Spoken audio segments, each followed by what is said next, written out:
आदाब नाज़रीन, मैं हूं आपका मेज़बान गौहर कुची और आज के इस सेगमेंट में हम बात करेंगे बेचैनी या बोरियत की। अगर आप भी बेचैन हैं, बोर हो रहे हैं तो आपको क्या करना होगा, ये हम आज आपको बताएंगे। आमतौर पर देखा यह गया है कि जब करने को कुछ ना हो तो बोरियत या बेचैनी होने लगती है।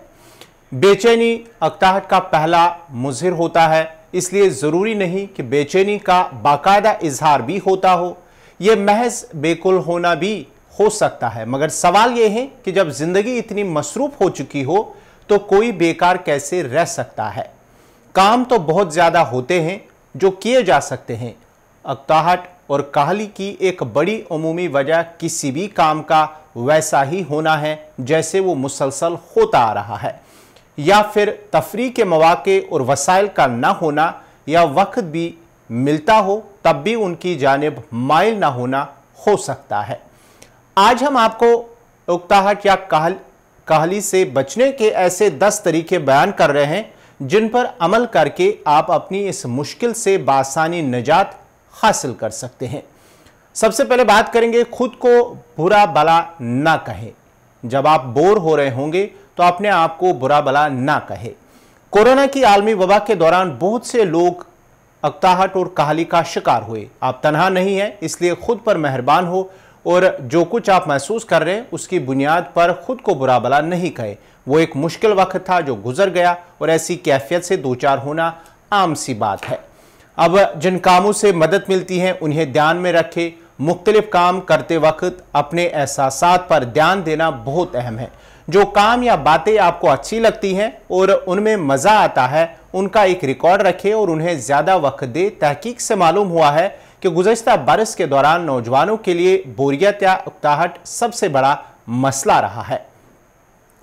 अब आपके लिए कौन सा काम कितना अहम है, इस पर भी बात करते हैं। सबसे पहले यह देखिए कि कौन सा काम आपके लिए कितना अहम है। अपनी इक़दार के बारे में सोचे और जो कुछ आप कर रहे हैं वो इन इक़दार से कितनी मुताबिकत रखता है। अगर आपको किसी काम की कदर का पता हो तो इससे करने में ज्यादा दिल लगता है।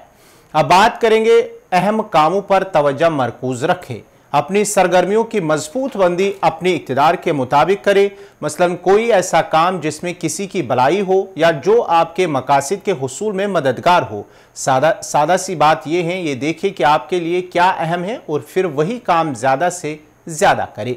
फारिग बैठने के बजाय कुछ ना कुछ लाजमी ज़रूर करें।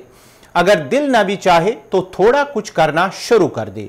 अगरचे उस वक्त पाबंदियों की वजह से बाज काम नहीं किए जा सकते, फिर भी देखें कि क्या कुछ किया जा सकता है, चाहे कम ही हो। अपनी पेशरफ्त और कामयाबी का रिकॉर्ड रखें। शदीद काहली की कैफियत में मामूली सा काम करना भी बड़ी कामयाबी है। काम के दौरान अपने एहसासात को भी ध्यान में रखें। यह बहुत ज़रूरी है कि कुछ करते वक्त आप अपनी सोचों से बाहर आए, उसके बजाय अपने गिरद पेश पर तवज्जो दें, जैसा कि आवाज़ें, महक और जायके। सोचें कि आपने कैसा महसूस किया, क्या वो एहसास अच्छा था, क्या आप वो दोबारा करना चाहेंगे। तस्वुरात को मज़बूत अंदाज में देखें और उन तक पहुंचने की कोशिश करें।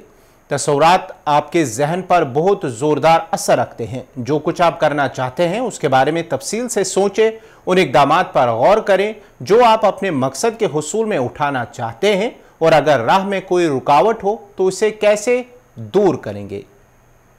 मनफी बातों और सोच को अपनी खुशी के दरमियान हाइल होने मत दे। ऐसा सोचना कि यह काम मेरे बस में नहीं है या इसे करने का क्या फ़ायदा जैसे ख्यालात को जहन में जगह न दे, क्योंकि ये खुशी को मार देते हैं। अगर ऐसा कोई ख्याल आए भी तो इसे चैलेंज करें। अपनी इक़्तिदार के बारे में सोचे और कोई काम आपके लिए क्यों अहम है, मुझे करना चाहिए या मुझे करना है, जैसे ख्यालात को मैं चाहता हूं से बदले। अपने ख्यालात दूसरों को बताएं। इसके बारे में दूसरों को बताने से मदद मिल सकती है, क्योंकि इस तरह आप अपने अज़म का इजहार करते हैं। आप दूसरों के साथ मिलकर भी कुछ करने की मंसूबाबंदी कर सकते हैं और दूसरों के साथ मिलकर काम करने के आप पर मस्बत असरात हो सकते हैं। अब बात करेंगे, ज़रूरत पड़ने पर दोस्तों से मदद तलब करें। अगर आप बोर होते हैं या काहली आपके मामूलात ज़िंदगी को मुतासिर कर रही है तो ज़रूरी है कि आप इस बारे में किसी करीबी दोस्त से बात करें जिन बातों के बारे में आप फिक्रमंद हो उनके बारे में दूसरों को जरूर बताइए। आप किसी दोस्त, वालिदैन, सरपरस्त, टीचर और दूसरे काबिल एतमाद शख्स से बात कर सकते हैं। अगर फिर भी कोई नफ्सियाती उलझन दरपेश हो तो अपने डॉक्टर से रुजू करें।